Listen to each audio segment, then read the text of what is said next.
MATLAB offers a compact and usable workspace, which is useful for such a powerful program.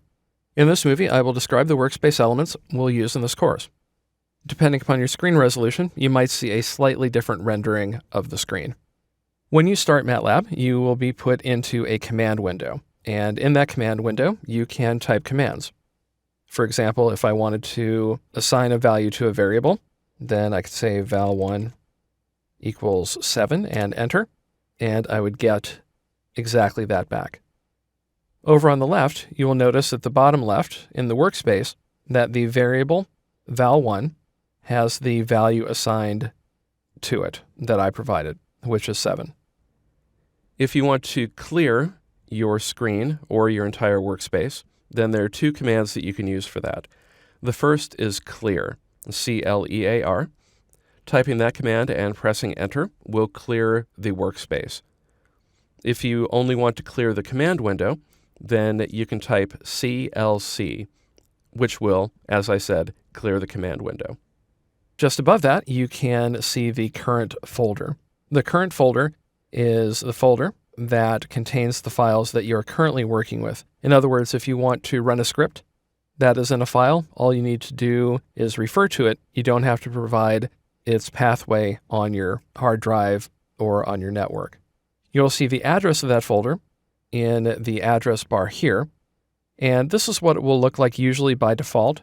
In my case, I have a username of Kurt, and the MATLAB folder, the current folder, was put inside of Documents and then MATLAB.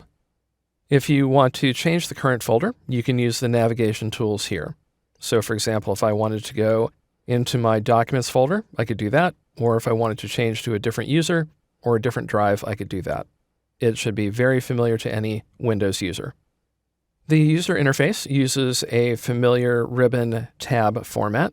You can see here on the Home tab, which is what we will use throughout this course, the ability to create a new script, a new live script. You can also create varieties of other new files that include script, but you can also do function, live function, class, and so on. If you do want to work with plots, and that would be graphs, that sort of thing, you can do so by clicking the Plots tab. There's currently nothing selected, no variable that you could use to create a plot, so all this is grayed out. At the top right corner, you will see Login. If you click Login, then you will be able to log in to your MathWorks account. So you can see here that you can log in, and that gives you access to online resources as well as MATLAB Online. In this case, I'll just go ahead and close out because I don't want to sign in. And that is a basic overview of the MATLAB user interface. It's very useful, and I think you'll find a lot of ways to work in it efficiently.